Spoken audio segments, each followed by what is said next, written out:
Hi, I'd like to call this meeting to order. Can we get approval of the minutes from October 6, 2014? Second. All those in favor? Aye. Citizen comments, we only have a few signed up. We have 3 minutes each.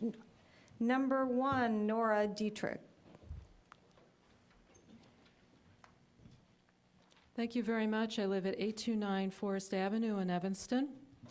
And I am here on behalf of the Evanston Arts Center. I just want to let everybody know, and I hope you already know, that we're thrilled on the property at 1717 Central Street. Demolition has already begun, and we will follow very quickly on the heels of that with the renovation project, which will continue through the winter, and thankfully we're only working on the interior of the building, so the weather shouldn't bother us too much. And we hope to be done with that by May of 2015. We are asking this group to please consider some of the requests that we have made and the city manager has put into the agenda this evening. It would be so incredibly helpful if you would consider waiving the permit fees on this building, helping us with trash and the dumpsters that need to go out, particularly during demolition. We hope that you will help us with some of the moving costs, the physical move from Sheridan Road and the Noyes Street building into 1717 Central, and perhaps most importantly, moving the move-out date from January, which is where it's set now, to May. That is absolutely critical for the life of this organization. We don't want to disappoint our students or the people we've already employed. It's essential that we move from our spring session, which ends in May, into the building and start our summer session in June. I know that the businesses on Central Street and throughout Evanston are really thrilled that we're going to stay in this town. We hope to contribute greatly to the economic viability of Central Street and beyond. Right now, our students, faculty, and what we purchase through the Arts Center at Blix alone is over $200,000. I think when you consider the absolute potential of the Evanston Arts Center on Central Street, that we will be an economic driver there. If you take our students and you have them buy $50 a year worth of services or goods on Central Street, that's maybe 2 lunches and a couple cups of coffee. That's over $100,000 already. So that really contributes to this economy, over $300,000. And I hope you will help us. The money that we would spend on the permit fees, moving, dumpsters, et cetera, could be much better spent outfitting this building on programs and classrooms for youth, et cetera, equipment that would serve this entire community. So thank you very much for your time. I appreciate it. Thank you. So items up for discussion, next one is Harley Clark. So we'll take the speakers, Junad Risky.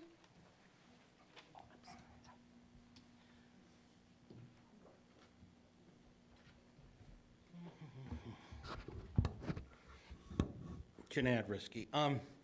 Actually, the Art Center, I think, should probably get that money because they are correct. They would be an economic driver there. It's not like the subsidies we continue to give some of these businesses where we rent an entire building to them and basically give them the entire business. They're asking for very little. So I'm not too concerned, but I want to move on now. People now feel the best solution might be to tear this building down. And I feel the reason this is happening is citizens are feeling distrust. Having been in this building over the weekend when the Art Center had their craft fair, I realized again this building is a good building and needs to stay in the public domain. Council members seem to have a very interesting view of businesses. We'll close a police outpost and turn it into a coffee shop, when maybe it would be better as a branch library, in my view. But we want to sell off our buildings and things and make deals that make no economic sense whatsoever. Tonight, I do want to talk about an item I feel that's important we might want to sell off, and that's the Evanston water plant. And the reason I think the water plant should be sold off, quite simply, is we need money for basically the miles and miles of pipe that need to replace under the streets here. That should be sold off as a separate business. Basically, these water bills are going to continue to increase, and I'm going to keep pushing this idea because basically we've had a 44% water bill increase over the last 5 years here. That's effective if you compound what's been done, and it's going up still. So I think it's time that business be looked at to be sold off possibly, and basically sold off to the other customers, the Northwest Water Commission and Skokie. And the reason I'm talking about selling it off, quite simply, is then it forces the city to do an analysis of what's going on there. Because the council seems to refuse my continued comments to do an analysis. If you're running a business, you do an analysis, not the kind of stuff we see at economic development where the numbers continue not to add up, but a real analysis of the business. Since this was such a gold mine, I think maybe we should sell it, and maybe we'd even have a few pennies left over for Harley Clark. Thank you. Thank you. Barbara Janes?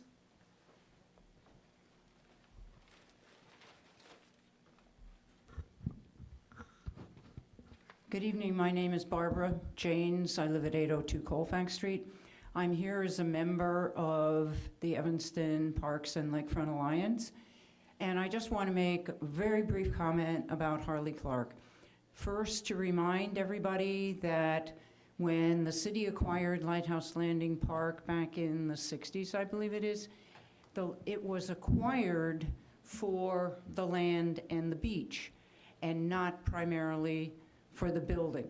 And no matter what, that parkland has the inherent economic, aesthetic, and recreational value that we in the city, I think, really, really do value. And no matter what happens with the negotiations, it is absolutely imperative that the whole area, the Lighthouse Landing Park, remain in the public domain. Thank you. Madeline Ducree, is Madeline here? Yes. Okay. Madeline, I'm not sure what you're speaking on, or do you just want to come talk now? Open. Okay, I just want to make sure you On the agenda, got it. Great, thanks. but should be on the agenda. Okay. Okay. Hello, everyone. My name is Madeline Ducree. I am here tonight to speak on a subject, in my opinion, that the Human Services should recognize. And that is about taking a stand and speaking out about the injustice that is happening in Ferguson and in our country. I disagree with Chief Editon when he says that it would never happen here.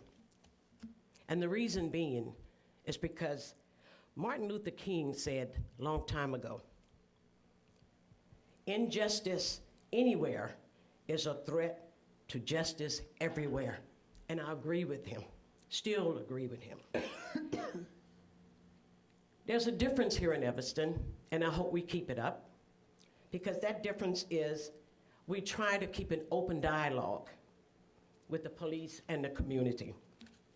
I just want to touch base with a trip I took to New York between, they had an event, Revolution and Religion, and it helped me out a lot. I had to make that trip. But I came out in limbo. But when I got back on the bus, I had to agree with Cornel West, because you have to take religion in there. You have to do it, because otherwise you'll go bananas to deal with the issues that is happening in the United States today. I also want to mention real quick about the Northwestern students. And before that, I just want to say, on Saturday, November the 22nd, me and a few other people got together and walked around the Evanston Police Department to show our support for Ferguson. Next day, the next week, the Northwestern students at the Harris Hall, over 300 of those young people spoke. And I want them to know that we should be, I am proud of them for packing that hall, over 300.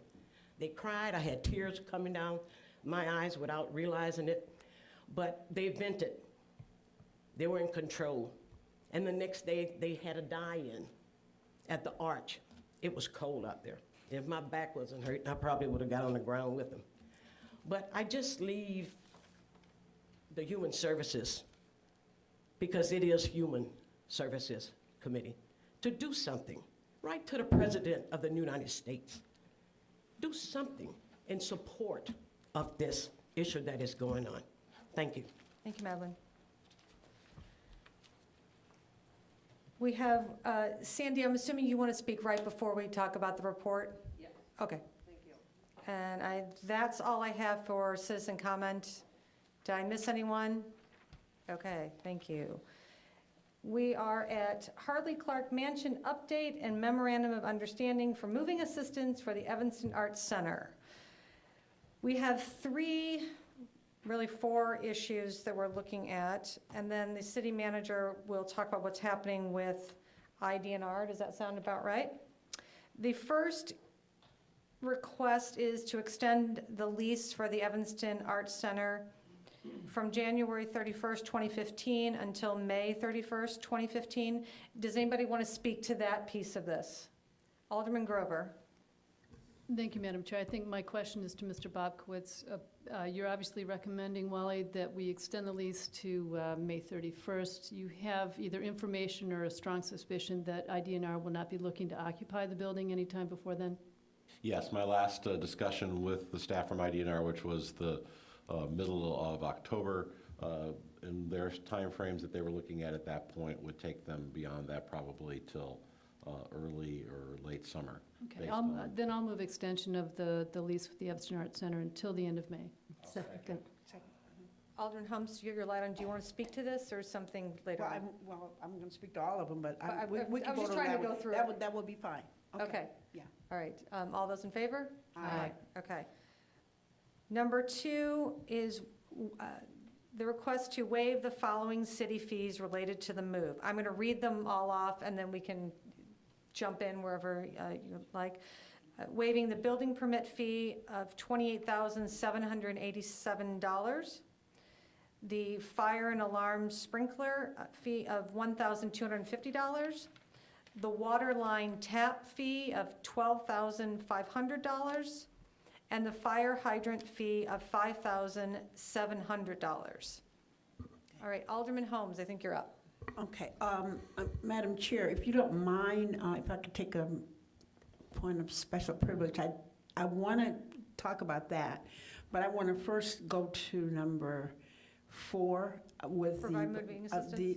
Moving assistance, because I think that is something that we should provide some assistance with that, because we are causing them to move, and I think that would only be fair. So I think, I don't have an amount or whatever, but they said assistance, so whatever that is, that we could. It's $5,000. 5,000 in there, that I would want to recommend that. Okay, do you that want to we would make do that? I would move that we provide them with the $5,000 in assistance for moving. I'll second.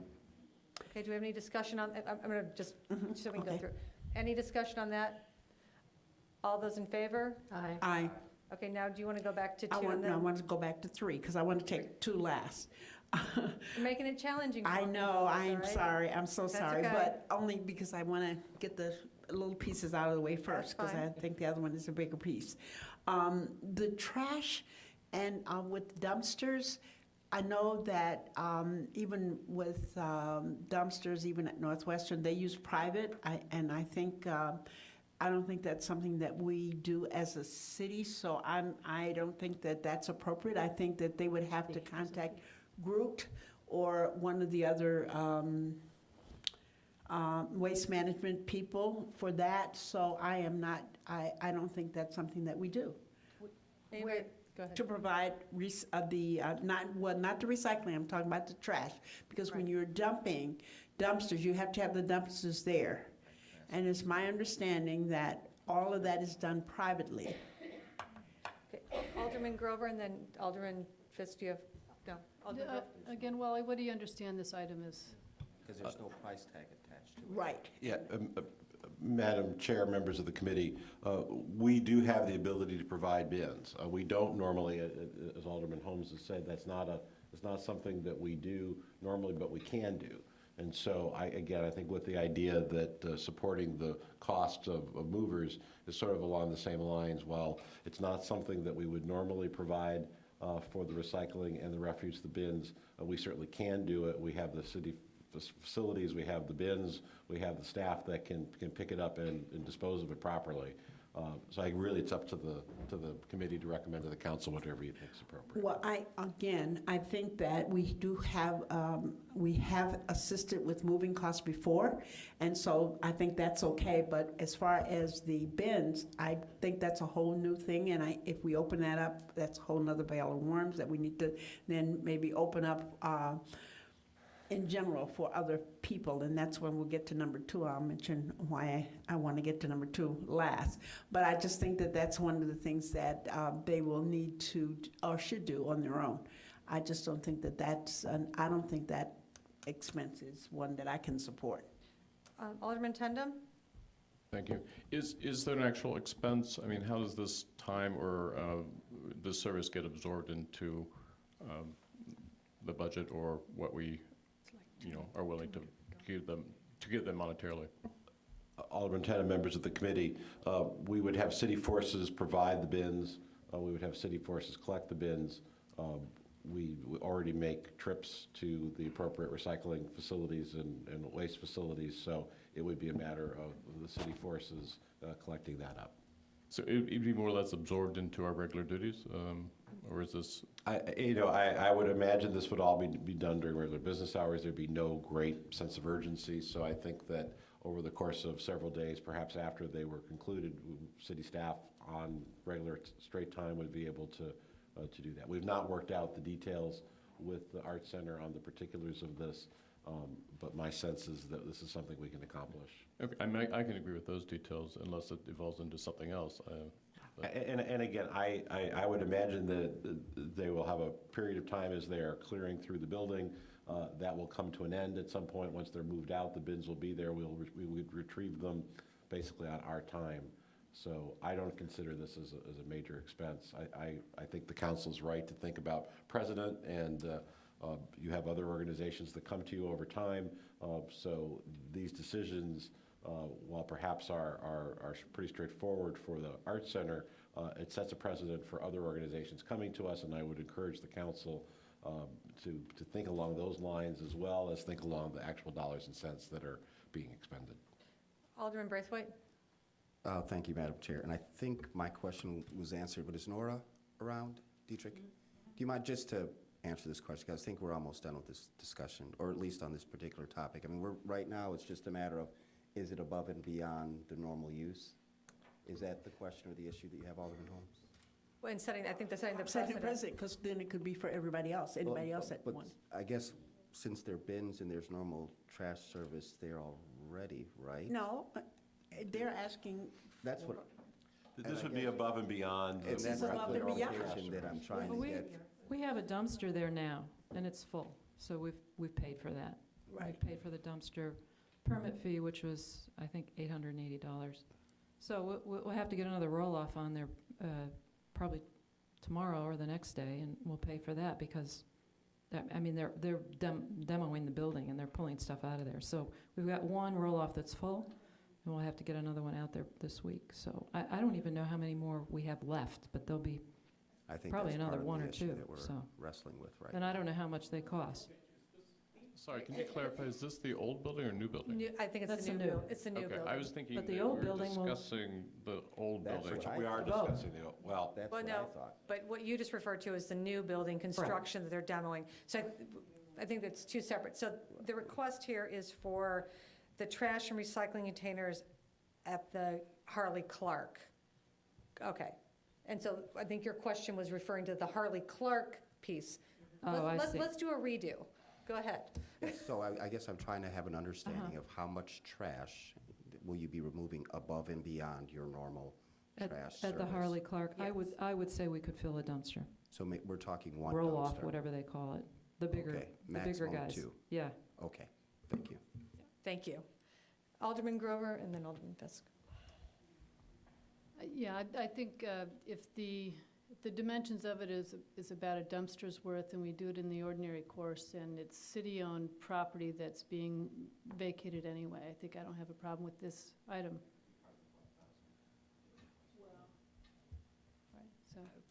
Right, so. Alderman Fisk? And the Oh, I'm sorry. distinguishing factor is that this is a city-owned building. Alderman Fisk? Yeah, that was my point. If the dumpster's at the art center and you're clearing out and you need that there, fine, I think we should pay for that. We've helped other businesses with their moving expenses, and I consider that a moving expense. As far as demoing for new construction, that's a different discussion. That's a different, okay. So can I have a motion from a member of the committee on this? I'll move approval of assisting the Evanston Arts Center with trash and recycling containers as it vacates the Harley Clark Mansion for trash and recycling generated at the Harley Clark Mansion. Second. Okay. All those in favor? I can vote for Okay. that. Okay. All right, thank you. Now, Alderman Holmes, can we go back to number 2? Yes, Great. And let's Madam take Chair. it, let's take it one at a time. Let's go fire hydrant fee, just because you like going backward now. So we'll start with the fire hydrant fee. Oh, well, I look at all the fees in terms of thinking about other projects that might be coming up with other not-for-profits, and I put on my old not-for-profit hat thinking about this, and I know that that is very much needed. And I would want to suggest that, just looking at all of them, that we would certainly want to give them some kind of assistance with it. Certainly not in terms of waiving all the fees, but, you know, some kind of percentage, some level of fee assistance. I think we should do that in terms of waiving them, but not all of the fees. Okay. Alderman Grover? Thank you, Madam Chair. Yeah, Alderman Holmes and I were talking before the meeting about there being some precedent for assistance with some of the building permit fees for other nonprofits, and perhaps we could get more information about what has come prior. I don't remember any cases in which we've offered assistance in these ways for a nonprofit as it undertakes a renovation of a space or builds a new space. But Alderman Holmes, I think you remembered there was some precedent. I think it's helpful to get that information. I did call Mr. Munzer today just to refresh my memory, and also spoke with the city manager about it, because I do know that it has happened in the past, because it happened to me when I was at Family Focus, so I know that fees were waived. However, not all of the fees were waived, and so I do know also that there are other projects coming up with other nonprofits, and so that's why I think that we need to have some kind of parameter to work within. And Madam Chair, members of the committee, I think probably the last big nonprofit construction project was the Evanston History Center. Yes. And I believe there was no fee waivers there, and they spent many, many thousands of dollars in permit fees for a very substantial project, which they did at the Dawes House, so. But they didn't ask. I don't think they. So. And Madam Chair, members of the committee, I would heartily encourage the committee to come up with parameters. If not this evening, certainly soon, perhaps make a decision regarding the Arts Center, and we could perhaps come back at a future meeting with a document that has more specific parameters. Alderman Fisk? Yes, Mr. City Manager, could you explain to us what the fire alarm sprinkler fee is, the water line tap fee is, and the fire hydrant fee is for? And I always joke about playing an attorney on television. I'm now going to play an engineer on television. Ms. Dietrich is here, and I know is more a part of this. So perhaps if I say anything incorrectly, you can correct me. But the fire alarm sprinkler fee is a permit fee, a testing fee that is associated with our staff testing the work that is done on those systems. So that's the $1,250 fee. The fire hydrant fee, I believe, is some sort of connection fee. Well, we didn't know that we had to have a fire hydrant put in, because I think it's either 100 feet or 150 feet. So that was, when we met with the city people in the building about 2 weeks ago. Could you come up to the Yeah, microphone? what she's saying is they were unaware that a fire hydrant was needed, but apparently in discussions with our fire and community development staff that this issue has arisen. So that is associated with the fire protection system in the larger community through the hydrant. So the previous building owner did not have to Yeah, have I don't know why a that is, fire but we had to put one in. hydrant. Yeah. maybe. Okay. And a new water line. Is the fire alarm sprinkler fee, is that just triggered with new construction? I'm assuming there are fire extinguishers in the building already. Yeah, because of the work we're going to do in there, the studios, we have to put a sprinkler system in throughout. Okay, there's not one in there already? No. And the water line tap fee? Is a new connection It's to a the larger building. line Yeah, out to okay. the main. From in the main. On Central Street. Okay. So that is a tenancy fee. Alderman Tendem? Thank you. I have one other question, but is the fire alarm sprinkler an annual fee, or is it, are these all one-time? It should be just a one-time. one-time All one-time thing. fees? I think, for me, this is economic development, and I think, Right. We're looking at an amount here of between 45 and 50,000, which is a fairly modest amount, but generous amount for what we do in other economic development situations. And this, we keep saying we want to get away from being the bank, and this is one way we can actually sort of do that. This is not money that we have in pocket yet, so we're not actually taking money. We are excusing these fees, but at the same time, it's not tax money and it's not revenue that we have. So I think it in a way of economic development, this makes a lot of sense to do business this way. I can see this as a precedent that's actually very positive as opposed to just handouts of money. Alderman Grover? Thank you again, Madam Chair.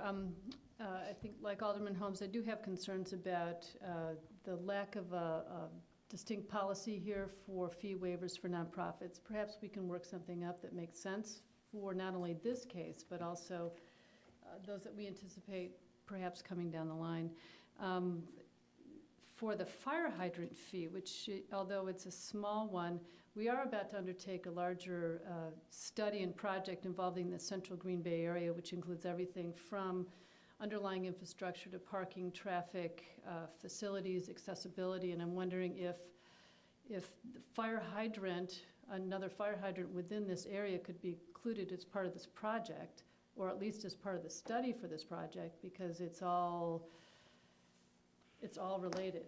It's all related there. And the building is close enough to the study area and the project area, I think, for us to want to make sure that it's included in that study.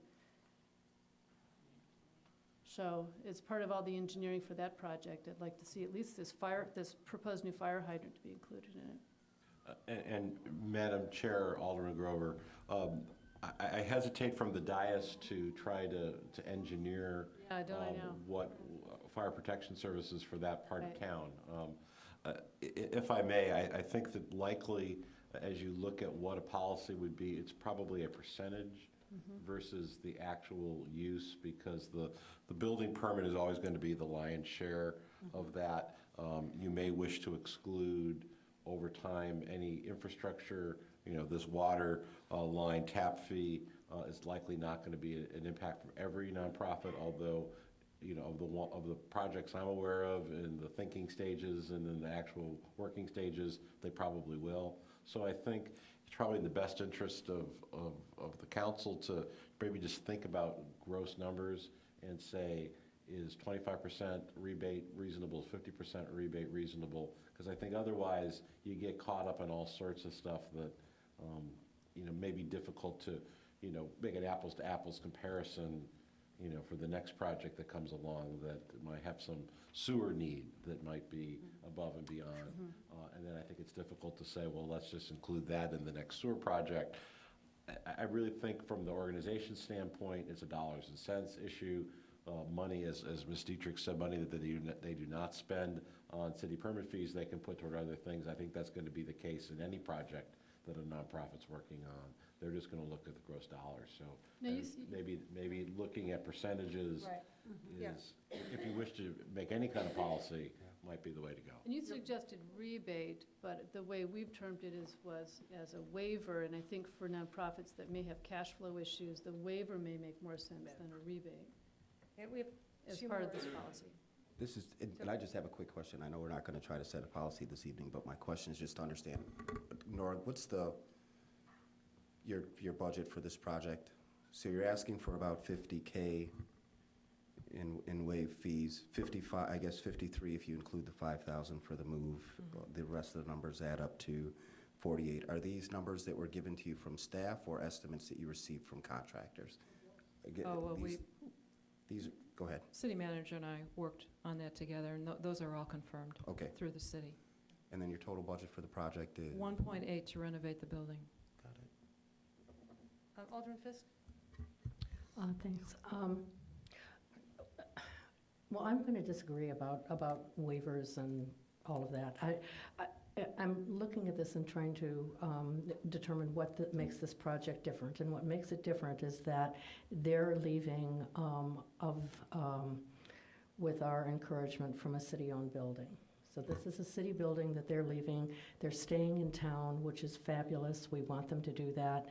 It is economic development. I agree with Alderman Tendem entirely. I don't want to make or set a precedent for other nonprofits that may have deeper pockets or endowments, and I also don't want to be in the position of having to review those not-for-profits and say, how much money do you have and where's it coming from? And all. I don't want to put other nonprofits in that position. So I think what distinguishes this is that we have asked them to move, or we've made it necessary for them to move. And I think that it's worthwhile for us to bear the $50,000 or $48,000, whatever cost, to help them move and to help them set up and be successful on Central Street.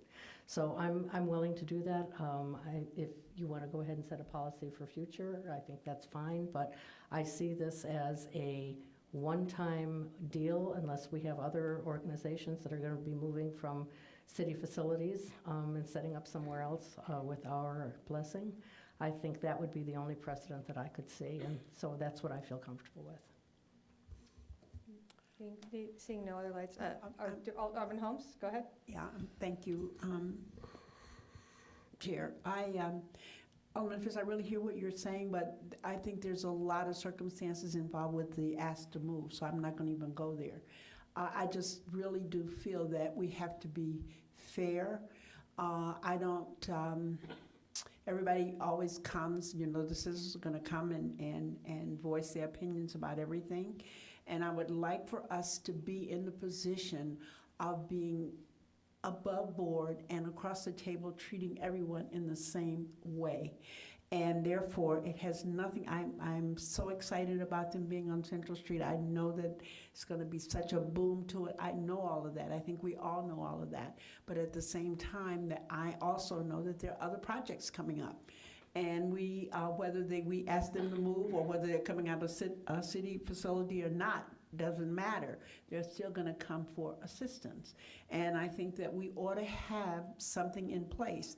And you're right, they're here right now, but I think that we have to set a policy now. We don't do it tonight, that's fine, we'll have to put it on hold, but I don't think that we can move ahead and just waive these fees, and then we end up 2 months from now with someone else coming and asking, and then we're in that same position. So I'm sorry, I think that we need a percentage. A percentage for me is better. Anything up to 50% to me seems to be fair, and that we would help, as much as we possibly can to assist them in whatever other ways that we can. My hope is that the building is going to be safe enough for them to stay in there to May, because that has always been my concern about the building being safe for them. I heard Mr. Risky say tonight that it's a good, stable building, but 6 months ago we were hearing that it was falling down. So I just never know where the building is going to be. So I'm just really concerned. I want them to be safe, and I want them to be successful on Central, which I know they will be. I want to be fair to them, but I also want to be fair to those that are coming behind them. I know if we were talking about something that had already happened, then I would certainly agree with you, Alderman Fisk, but this has not happened yet, so I just don't think that we can go that way. We have Alderman Grover, then Alderman Fisk. Thank you, Alderman Burris. You all know how well the Art Center is going to fit into this building and what it's going to do to east of the tracks that has just languished, not like other parts of Evanston have languished, but it has not achieved its potential as a retail district, and the Art Center there will be a catalyst for so much more good activity in that part, which is, as I keep saying, what's good for Howard Street is good for the rest of the city, and what's good for Central Street is good for the rest of the city. And this is no exception. Plus, it's going to bring such interesting activity to that part of Central Street. And I agree, Alderman Holmes, about treating all potential applicants for fee waivers the same, and which is why I got to and suggest that we just get more information about what is the precedent so far. Where are we on requests for fee waivers, and what have we done before? And I don't know how hard it would be to collect that information, but perhaps we can get that information, then make a decision on the Art Center's request for waiver of these fees. Otherwise, I'm supportive of the actual extent of the fees requested to be waived, but I am very mindful of the fact that this won't be the last request. And would love to have both a policy and more information about fee waiver requests. We have Alderman Fiss and Alderman Tendem. Mr. City Manager, how many not-for-profits do we have in Evanston? Sorry to ask that question. Thousands. And Those are only the religious-based groups. And can you also provide us with, the next time we meet, with information about what city support was given when the theaters were, when the theater project went on, Dave's Italian Kitchen and all the businesses there that were relocated? I think it was Dave's Italian Kitchen, Pine Yard. Displaced by the TIF? Yeah, Dominic's, all that stuff. Certainly. Alderman Tendem? Thank you. I don't, the amount of money that is being requested through the waivers, to me seem reasonable considering the size of the project and the money that the Art Center is going to invest. Their fundraising has been incredibly strong, and so we know this is going to happen. I think a straight percentage is really going to water down what impact we actually can have on a project of this size. So I really think the total amount really, to me, is going to say more than some percentage that becomes just the rule for the sake of having a rule in place. I understand that there could be all kind of different requests, but this area was pretty blighted. It was not much different than a lot of places. Come on, don't. Blighted. Not blighted, but it was dormant. There was nothing there except an empty theater It wasn't building. blighted, it was empty. It was a rundown theater building with a bunch of critters roaming through it. Anyway, it was very inactive. So it's like Maine in Chicago Avenue. Come on, I'll show you blighted. Yeah. All right. Anyway, okay. Maine and Chicago. Think Maine and Chicago. Anyway, I just think that there's nothing. What else is going to help infuse that area? How else can we help that area? There aren't that many ways we can. It's not going to be a TIF. It's not going to be CDBG. It has to be infused. If we can help some way, it's going to have to be something creative like this. So that's my point. Okay, so I have Alderman Braithwaite, and then if somebody would like to make a motion after that, and I just have one comment after yours. Okay, perfect. And so Alderman Tedderman, just doing some simple math, the 58 or the 53K and the 1.8, it's roughly a 2.8% of the project. And I think to Alderman Holmes' point, in the next couple of months, YOU is going to be coming before us and asking the same thing. And so I think it's wise to set a precedent before we move and take action on this. And so, Madam Chair, I don't know, I guess that's where I'll turn it back to you. I know you wanted to make a comment probably to that same. Yeah, something very similar. So Yeah. I think it is going to be difficult to make a motion overall tonight. You're going to do all of this, particularly because of the precedent coming forward, and what items would be included in a waiver. Currently, they're asking for these specific items. That may be very different than the YOU or another group coming in.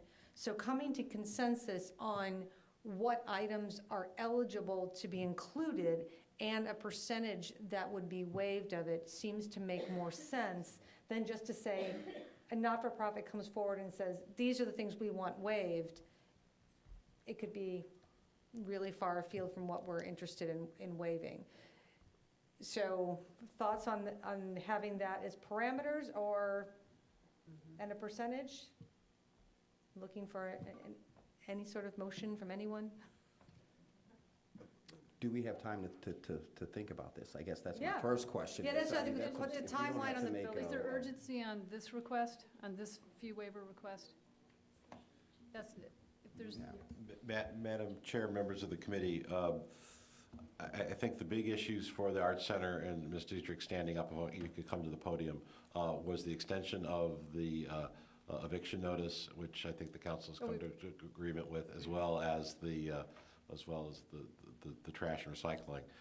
If this were to go to the committee's January meeting, I don't know that you're, Just number 2, well, the fees, right? right, the fees. I think that even if you were to need the permit, I probably have within my administrative abilities to issue the permit pending and have the fees be pending a Okay. decision of the council, so that the permits themselves would not hold up any work. There you go. But I could hold the fees in abeyance until the committee meets in January. Would Okay, that- thank you, that would be great. Okay. That would be helpful, thank you. So if Because you'd like- so we've approved 1, 3, and 4. So we're just holding number 2, which are the actual fees, just to be really clear about what we're going forward with. Right. And Madam Chair, that this would be then going forward to the council with a recommendation at their council's meeting on December 8th for those first 3 items. Yes, And then yes. hold in committee the issue of Yes. the fees. We'll come back, Alderman Fisk asked for some information, we'll be able to gather that up and then have that for your meeting, which is scheduled, I think it's the 4th or the 5th of January. That sound, is that acceptable for the committee? Yes? Yeah, Great, thank absolutely. you.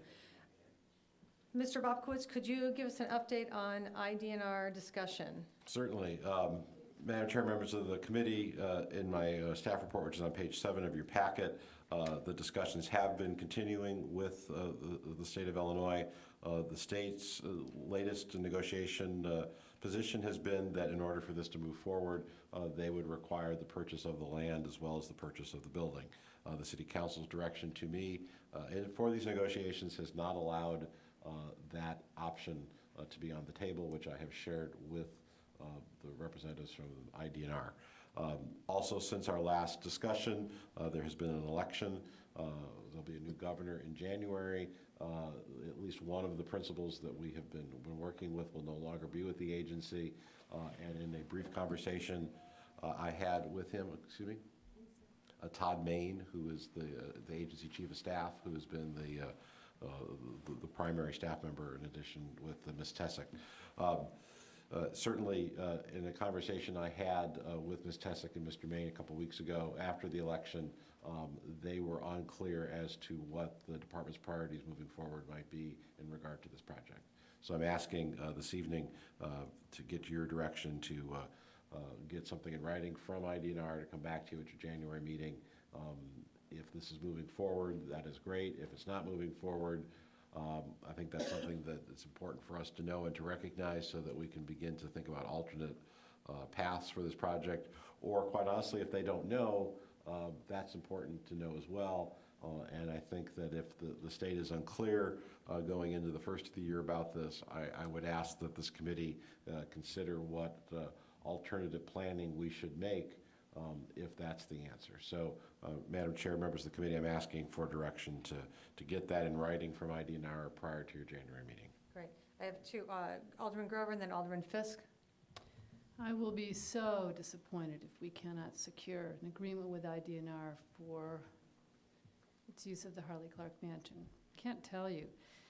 Just seems to check all my boxes. And in the prospect of reopening the Pandora's box of Harley Clark, if this falls through, would be really difficult. But in the meantime, I'll move that we direct the city manager to request formally a written update from IDNR on its intentions as to Harley Clark. Second.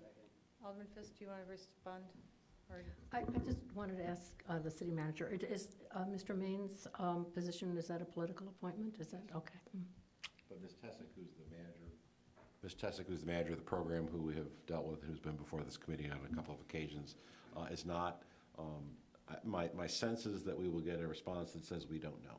And I think it's important for the council to have that in January, because would likely recommend to you to think about alternate courses, even if the door is not completely shut with the state of Illinois. I think that the idea that this would continue on for multiple years, if for some reason the state of Illinois is not able to do this, is not one that I would recommend, and I think it would be prudent to begin thinking about other options, even if the deal is still unclear but not completed with the state.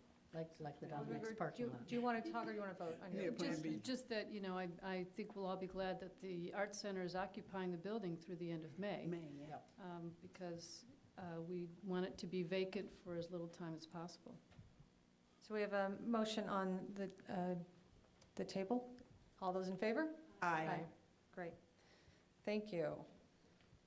Moving on to Cultural Fund Grant Program. Hi.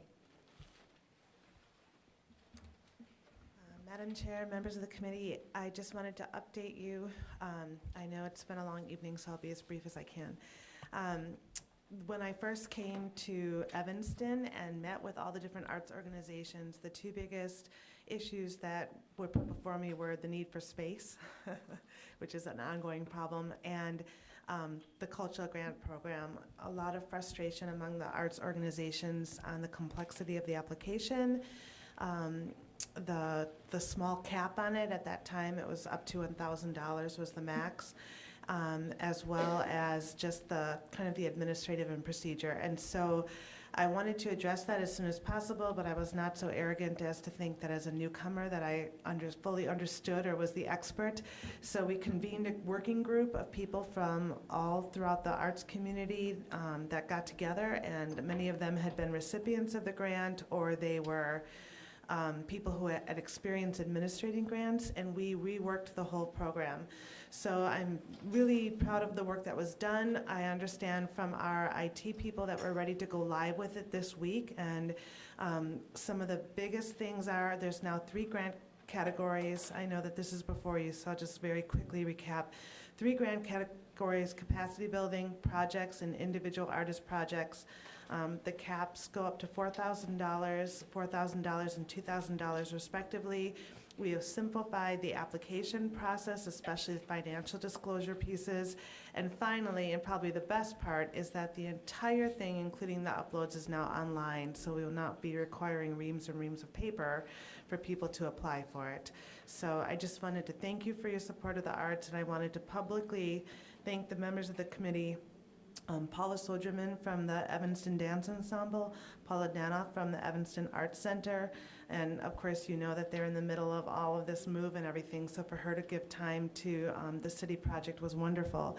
Alina Marshall from DePaul University, Janet Beals from Open Studio Project, Alex Fanakis from Muse of Fire, Dina Robinson from North Shore, Greg Allen from the Arts Council and Neo-Futurists, Bridget McDonough from Light Opera Works, and Ann Berkeley of the Arts Council. So a huge thank you to everyone who worked on it, and I'm so excited to be able to lend more support to arts organizations through this program. Thanks. Do we have any questions? Jennifer? Okay, I do not think you need a motion from us. Nope, It's just I a report. wanted to update you. Great, thank you. Thank you. Thank you for your work. All right, on to Human Services Funding Summit Report. Sandy, you're up. Good to see you. Madam Chair and Alderman, first of all, I want to thank you for giving us the opportunity to have the funding summit. I think it was a great idea, and some interesting thoughts came out, and I have no question that we're moving forward. But I have a couple of questions about the recommendations that were provided to the board, specifically regarding number 4. Create a minimum funding level for mental health board and CDBG grants. I'm not sure what that means and what the driving force for that will be. The idea of creating mega grants or providing mega grants was discussed at length last spring. at 2 of our mental health board meetings. All of the agencies except one spoke very negatively about the mega grants, and the mental health board members voted unanimously against the motion as far as mega grants were concerned. Sandy, could you define a mega grant? Well, That might I'm be- not that just sure might be what that helpful. is, but maybe the city manager can describe it because it was his idea. Oh, I was like, because I don't think that was. No, what- but what that number? was, What number? Well, and I Laura's talking think, about, but- Madam Chair, members of the committee, I think the real issue is there a minimum, is there a maximum? There was some discussion that I had with the Mental Health Board about the opportunity to have larger grants, probably, in excess of $100,000, let's say, that would be available perhaps to a group of organizations to work on a common problem. So I think that one of the issues may be, is there a maximum and a minimum that would make sense? Because I think there's also been discussion through the many months that perhaps some of the grants are very small, and are they so small that they really are not as impactful as the council would like? So, Right, and- yeah. perhaps it's a maximum and minimum funding versus just a minimum funding. Then I think the question, I'm unfamiliar with the term mega grant, but certainly I think based on the discussions that we had, would be something probably in that $100,000 or more range.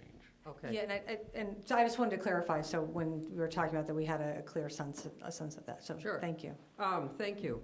Well, right now, or in the next year, we'll be funding 15 different agencies.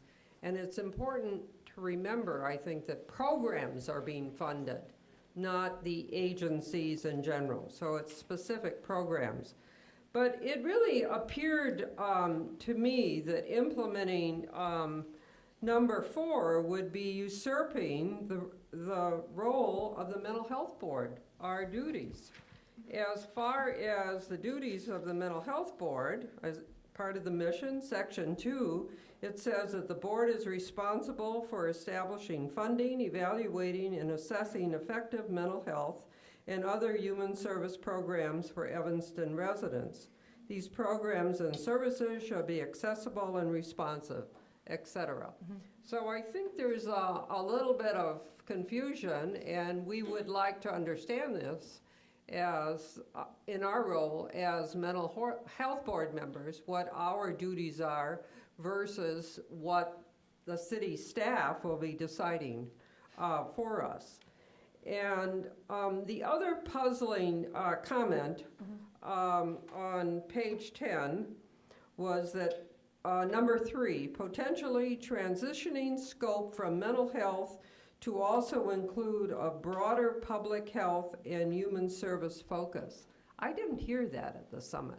I think that was what I remember from the discussion, and I'll go back to the minimum because I know that there was something Alderman Holmes had talked about, is that the name Mental Health Board seems very, because you fund more than mental health services, and so making it more descriptive of what you're really doing, because it's only a few agencies are really funding mental health. I believe that that was the purpose of that comment, because you're already doing it. Okay, okay. And I think that's, would you agree with that? That makes a great deal of sense, but Because I think it's minimum of what you're doing, right? Yes, but this topic came up, the city manager brought it to us last spring when he suggested we look at becoming a health board rather than just a mental health board. And the board felt very strongly at that time that they didn't have the expertise to really be, a general health board. But as far as human services, that does make sense.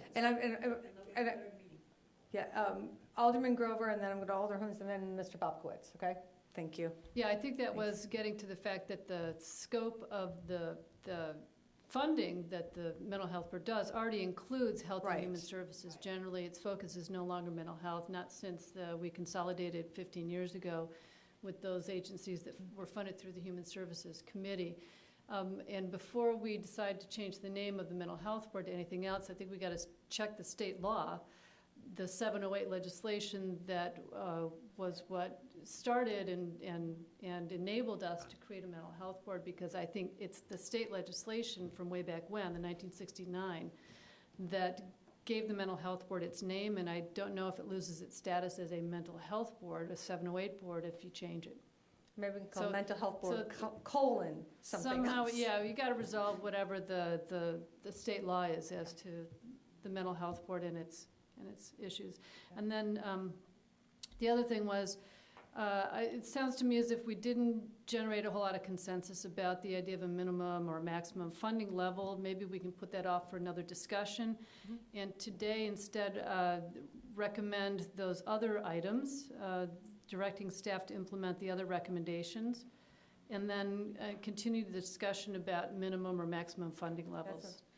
Is that all right? So do you need a motion, Madam Chair? Yeah. Or is there's, okay. I will move that we direct staff to implement recommendations as to combining 2 applications into a universal, holding universal hearings to review applications 1 and 2, 3, appointing an alderman, let's say, as a liaison to the mental health board, more consistent with what the Rules Committee discussed earlier today, and then holding a joint meeting among mental health, housing and community development, and human services to discuss funding priorities in January. Do we have a second on that? I would second it, but Oh. I don't think, I'm sorry. At the November 3rd meeting, I know we talked about meeting in January. I don't think we have a date. We Or do, did we? We don't have we do not have a yet. date But, yet. we did It's already do January that. So 2015. we were going to do that anyway. Yeah. Yeah, but- okay, Let's Okay. get the date. Yeah, right. right. To So we get the have date. a motion and a second. All those in favor? Aye. And we're moving through. And, you know, I know I keep telling you thank you, and the mental health board, thank you, but we couldn't do this without the joint partnership, and I think you coming and having the dialogue, and many times when things are written down, there's confusion, but explaining it and having that conversation, again, so thank you very much. Okay. So that's the Animal Control Board report. And we have 0 speakers on this. Well, I have no, did you sign? Oh, please. That's why. And Madam Chair, Oh, you're just giving the talk on it. Oh, then you're not citizen comment. Oh, okay, Madam Chair, members of the committee, maybe I can start this off. sorry. There was, I think, a desire from the board, from the committee, from other aldermen to keep this issue kind of on a front burner, to make sure that this committee is up to speed on the activities of the Animal Control Board and what the next steps are. I'll throw my 2 cents in as city manager. I'm very concerned that we keep this on a front burner. I think that it's important for us to come to a more firm, sound place of operating the shelter than we're at currently. And whatever that process is up to the city council. But my pitch this evening is that we keep this on the front burner, and would ask the committee to just remain on your agenda for the next few meetings until it comes to some sort of settling point. So with that, Commander is here, I think, to make some introductory comments. There's members of the board that are also here to make comments. But I would hope that the committee this evening would receive all this information and then direct staff to continue to have this on your agenda for the next few months at each meeting. Commander? Okay, good evening, Madam Chair, members of the committee, aldermen, and the city manager.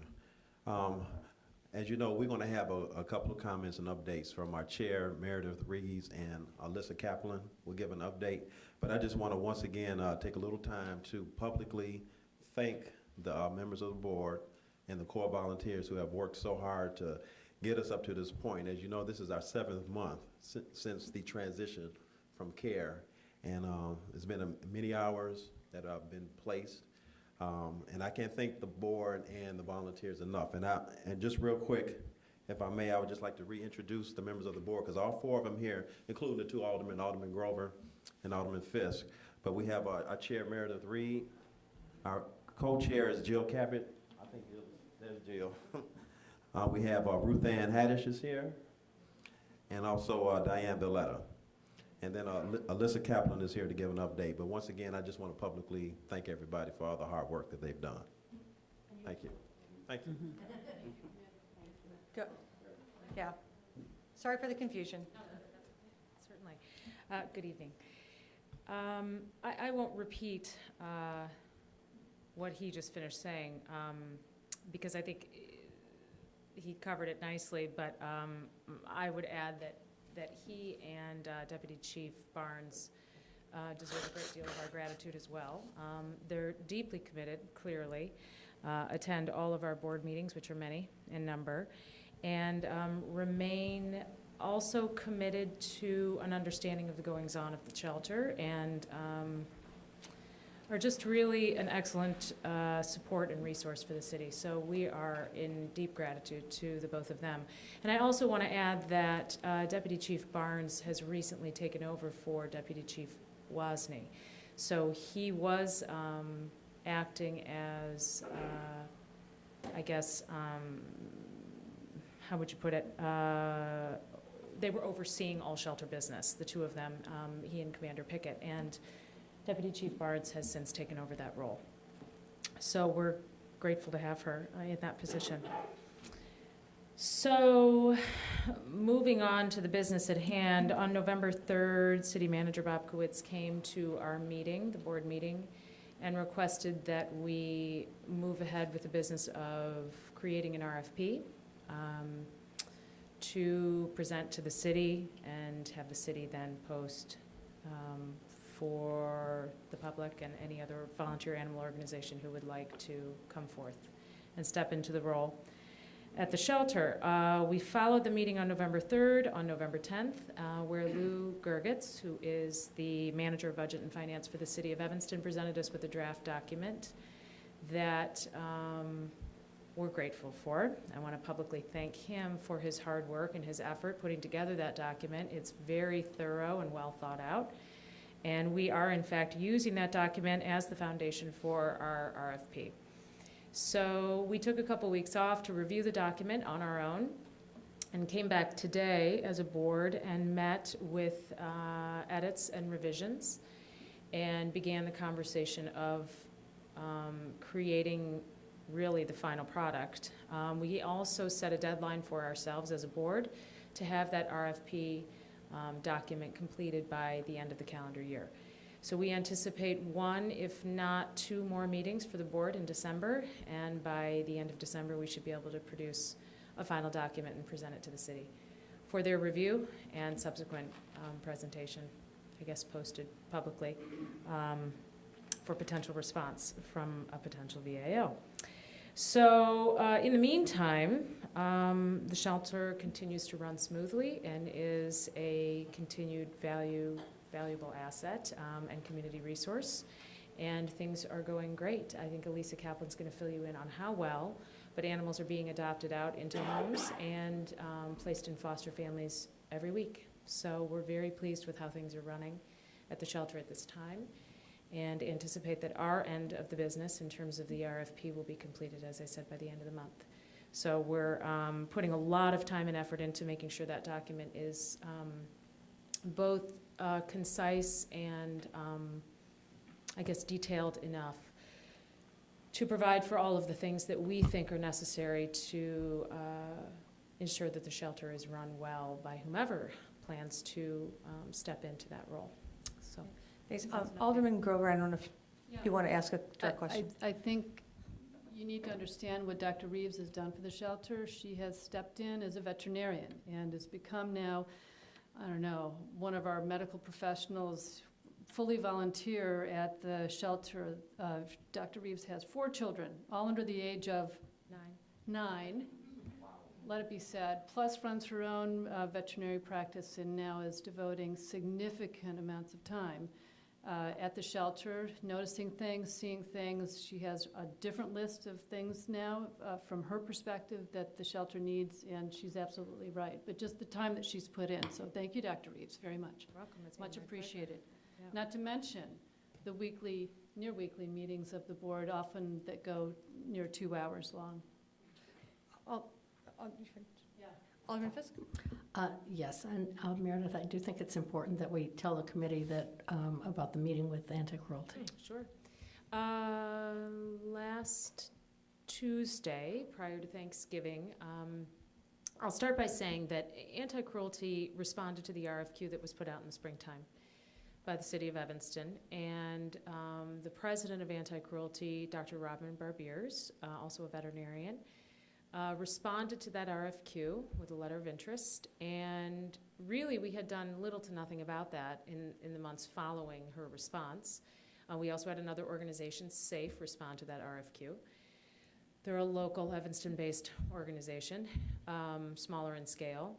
So as we were discussing as a board, putting together this RFP, it occurred to me that we should, several months after the RFQ has gone out, reach out to Anti-Cruelty and see where they stood, and kind of gave them an update on what our shelter business is like now, how things are going, and see what their continued interest, if any, was in participating in the RFP process by responding, really is what we were thinking they might do.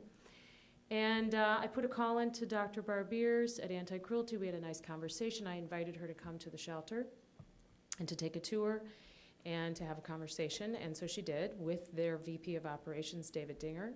They came the Tuesday before Thanksgiving and were there for a couple hours, and it was myself and Alderman Fisk and Elisa Kaplan, whose volunteer will speak to you shortly. We had a nice meeting. We gave them a tour of the facility, which was brief, but everything that we needed to cover, we covered. We had a great exchange, actually. We talked a lot about the way things were going at the shelter currently, and they were very impressed, to say the least. They felt that our adoption numbers were terrific, that the volunteer effort was outstanding, that the animals appeared to be in great care, and obviously their health and welfare was a priority and is a priority, and that was evident to them. So they were extremely complimentary. One thing that was derived from our conversations, two things actually. One was that they felt that the potential for them to come in and act as a VAO was not great. They felt that it was not a situation that would mutually benefit both the city and the Anti-Cruelty Society. That it is not a model that has precedent for them. They are not an open access shelter. They are not a shelter that has a municipal tie. They are,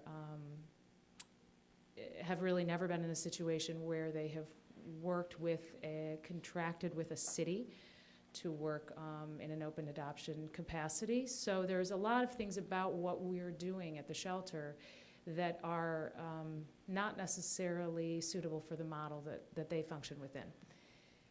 Some things that did come out of our meeting are their willingness to support us and to establish a partnership with us that's informal but substantial in nature. And that is that we had casual conversations about veterinary work that we could do together and utilizing their clinics, which are advanced in their medical capacity. Also, some discussion of how they could assist us in our adoptions and increasing our rescue organization network potentially, and a variety of other pieces of advice that they have and can provide in the future. So they were extremely generous both with their compliments but also with their support. But I think it is safe to say, based on the conversations that we had, that they will not be responding to any RFP that we draft, regardless of its content, because it is not really a business model that they want to enter into.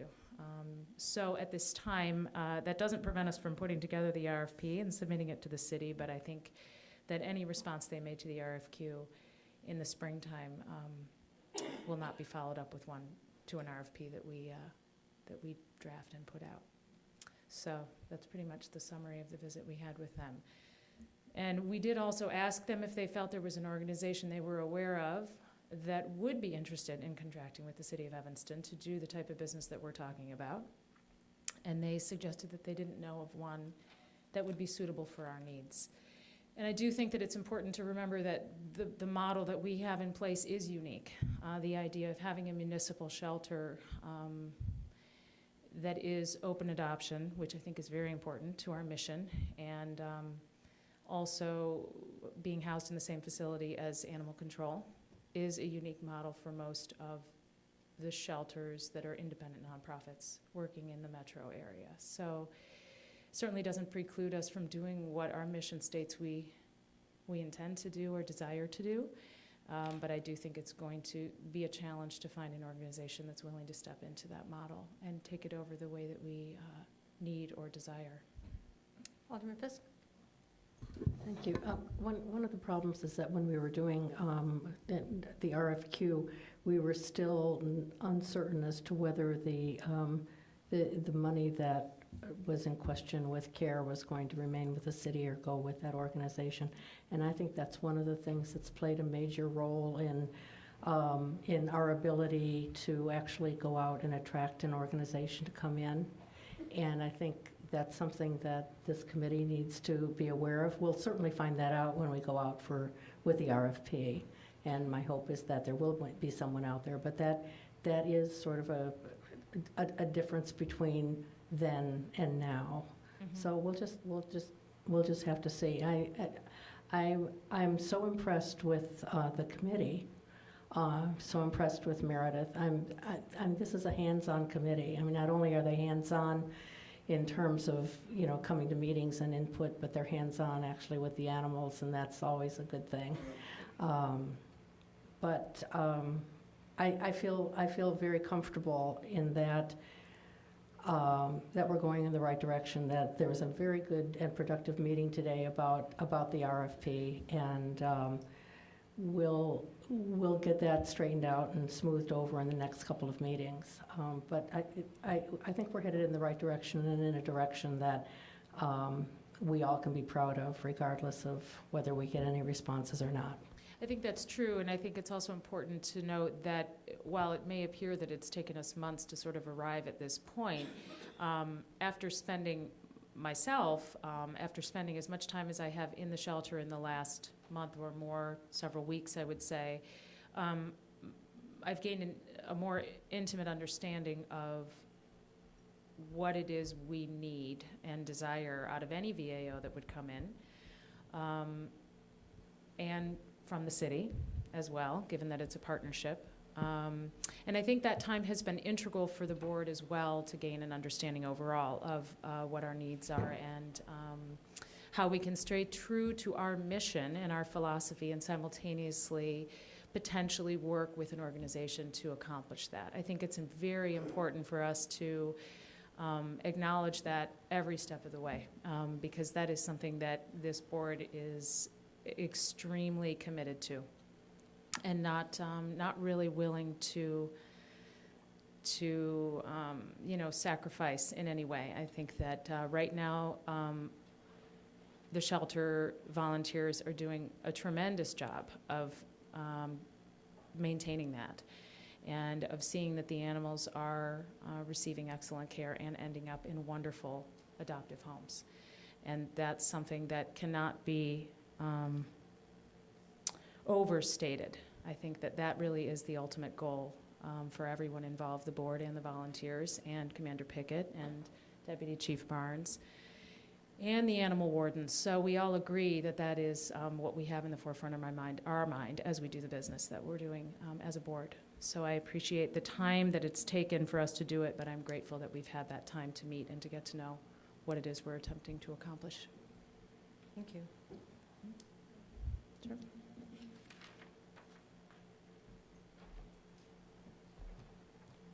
This is my laptop. Works. Okay, I'll be very brief. My name is Elisa Kaplan. I'm one of the volunteers at the shelter. I'm happy to report that, as Meredith and Commander Pickett stated, things are going really well. Things are running very smoothly. We've just recently completed our adoption room redecoration with a generous donation from Natalie Smith at Properties. And it was just in time because our adoption room is busier than ever. We continue to use social networking and improved customer service to get the word out about our animals, and we're getting great results. On the dog side, since May 10th, when the city took over, we have placed 46 dogs in foster or adoptive homes. Just as a point of comparison, in 2011 and 2012, CARE adopted out 47 dogs the entire year. So we've essentially doubled our adoption rate of dogs. The result is that we've kept our kennel count down to our current roster in kennel count right now is 6 dogs, and we still have not euthanized a single one since May 10th. Our cats are also faring very well. It's been a very fruitful kitten season, so we've had a lot of cats come through. In the past 6.5 months, we've placed about 90 cats in foster or adoptive homes. Again, for comparison, in 2012, before the city took over, about 120 cats were placed over the whole year in foster and adoptive homes. So we've placed about 70% of the typical annual number of cats in just over half the time. Again, increasing our rehoming rate keeps our shelter count down. So despite the fact that we had this very bountiful kitten season, we currently only have 17 cats in the shelter. In addition, our relationship with the community continues to strengthen. We're still forming partnerships with local businesses for fundraising and adoption events. We had the recent Pawpalooza fundraiser at Bordeaux Studios that was very successful. We have an upcoming fundraising event this week at Crossroads Trading Company in Evanston.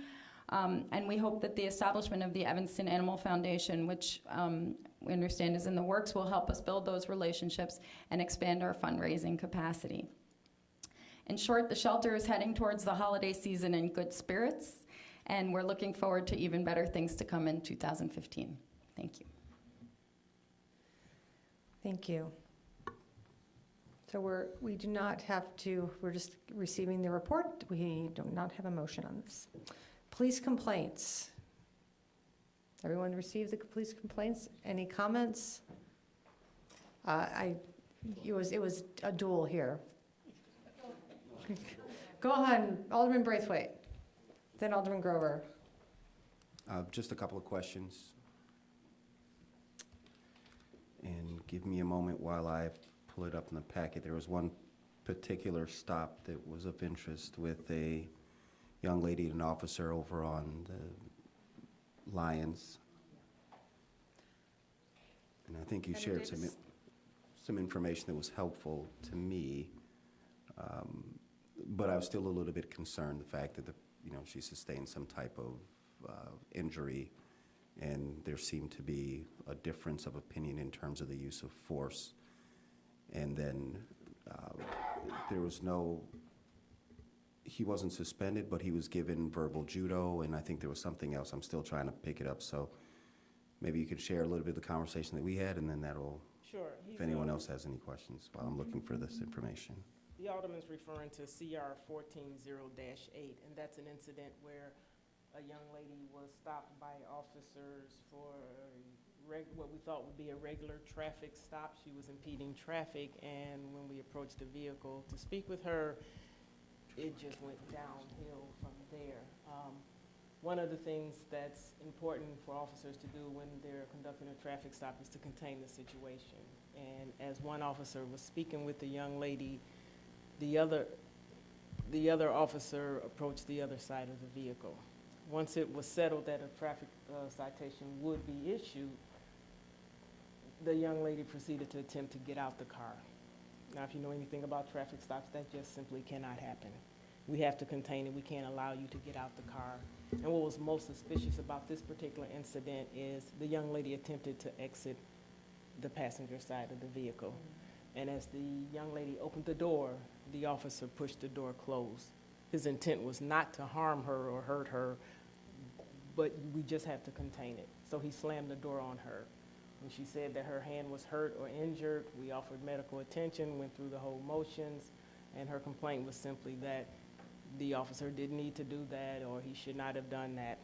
The reason for the verbal judo, the training that the officer was given, was simply because in a situation like that, the officer's report came under scrutiny. And the officer's report was not as detailed as it should have been. And so the training that he received was in reference to the report that he submitted. Thank you. Alderman Grover? Thank you, Madam Chair. Thank you, Commander Davis. My remarks are really about the profanity. And we never see profanity in any of our packets, except in the police complaints, where it's the complainants accusing, either the complainants are using a lot of profanity or they're accusing the officers of using profanity in their interactions with them. And my only question really is, besides all the profanity in the Human Services packet, is really about, do we have a list of profane words that would trigger disciplinary action if an officer used them in public or with the public? It's more, I know that those conversations are more about tone and respect, but are there trigger words that will always result in disciplinary action? Yes. Well, sure, and there's the same ones that I tell my kids not to use, but I mean, there are some that are borderline. Do we have a list of words that, oh my goodness, officer, don't you ever use this in life? We don't have such a list, but right. we are trained to be respectful and professional in all of our encounters. You asked if there were trigger words that just take us to the left. There are trigger words that probably take everyone to the left. And do we encounter them more often than most people in their line of work? Absolutely. Yeah. But yes, we are trained to be professional, courteous, and when officers do use those words, and it is proven that the officer has used those words, actions are taken, and we do handle it, and we do deal with it. We don't suggest it or promote anyone using right. those words. So under the rules of general civility and respect, rules that would cross a line or even get close to that line of being profane should never even be in play in those civil, respectful conversations. Exactly. Thank you. That's the way we conduct ourselves. Alderman Braithwaite. Thank you, Madam Chair. And then another question I had was just, as I was flipping through the number of complaints, there are a few complaints where it states that there was no video of the stop or no audio of the stop. And my question is that more of a situational occurrence where the car is just not in the right position? Is it an issue of technology, not having good equipment at the time? Can you help me to understand it just so as I'm reading through this, Sure. I can filter? Thank you. Again, our intentions are always to use our audio and video that's available to us when we're conducting anticipated traffic stops. And oftentimes, and in the situations that you have before you, where we think this is just your normal, hey guy, can you move your car off the road?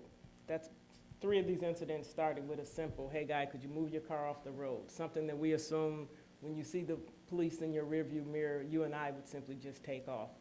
However, every time that happens with us, with some of the citizens of Evanston, it turns into a mess. And we're not anticipating something as simple of, hey, can you move your car? You're impeding traffic. We're not anticipating that to turn into the scenarios that you see before you. And before you know it, we're out of the car. You got one in front of you where the gentleman took off running. You got the other one where the lady with the hand. Those were not anticipated traffic stops that we can say this is how we're going to handle them. Our GO does say when you are on a traffic stop, yes, your audio and video equipment should be working. These stops, these weren't even, we had no intention of these turning into traffic stops. These are actually parking tickets. It's just a simple get out the car and write a parking ticket or ask the person to move, and they escalate. And in our line of work, things escalate extremely quickly. Thank you for the explanation. Alderman Helms? Yeah, Commander Davis, so the difference, though, I guess, would if you had body cameras, then they would just be going all the time. Is that correct? Yes, this would be a good time to segue into the proposal for body cameras. Yes, if we had body cameras, we would always be prepared. Right.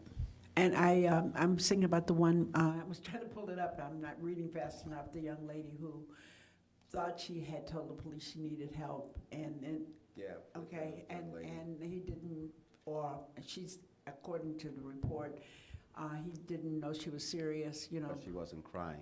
Yeah. I can speak to that one as well. That particular incident, and I always take the totality of the circumstances in consideration. That was a basketball game at the center. And there was a zillion kids out, and they were all running around. And the encounter with the police lasted all of 3 seconds. It was like a rolling communication. She's continued, hey, that guy did this, and the officers getting bits and pieces of information. As it turned out, the officer went to look for the gentleman in question, then he went back to talk to the young lady, and the lady had left. Well, the lady had come to the police station, and this is another instance where the officer did not do a report, and that's what he was actually got in trouble for, again, for not reporting the incident appropriately. But again, I'm saying the cameras would help. Yes. Is there a proposal for, no, go ahead. Okay. No proposal for body cameras on the floor, right? Not today. Okay. Any other questions? Yes, Mr. Braithwaite. Well, I just think in light of what we're reading about in the national media, it's important to highlight the good things. And when our officers when people write positive comments. So I just want to first thank Commander Pickett and Deputy Commander Barnes. I think when this issue of the animal shelter first brewed up, I had no idea. It's nice to be able to joke about it now, but I think it was very serious with the both sides that I would watch week after week come and sit, opposite ends, and to be able to hear positive reports from the wonderful volunteers, members of the board is just great, to the city manager, acknowledging him, and also to the aldermen that serve on the committee. It's just wonderful. I don't think about the police when I think about pets. And definitely Commander Pickett, just thank you both, and DC Barnes. The other two comments that were in the packet, Ron Bloomberg, someone took the time to talk about his, and I think it's worth stating, his extraordinary bits of kindness and providing heartwarming kindness is what the lady wrote, and that was after 2 years of having contact with him, which again I think is it's just amazing. So to Officer Bloomberg, we thank you very much for your service. And then the other letter that I thought was very touching as well was one from a peer, Sergeant Tony Correa, that mentioned his one of the folks that he works with. So to the folks at the police department, is it perfect? No, but I feel pretty good to live here in Evanston and with those that protect us. So I'm sure we'll continue to work through our challenges, but I just want to take the moment to say thank you all. Thank you, and I appreciate you for bringing that up, because oftentimes when I approach this bench, the first thing I want to remind everyone is, even though I have 8 complaints before you today, we also have 24 letters of appreciation. Absolutely. Right.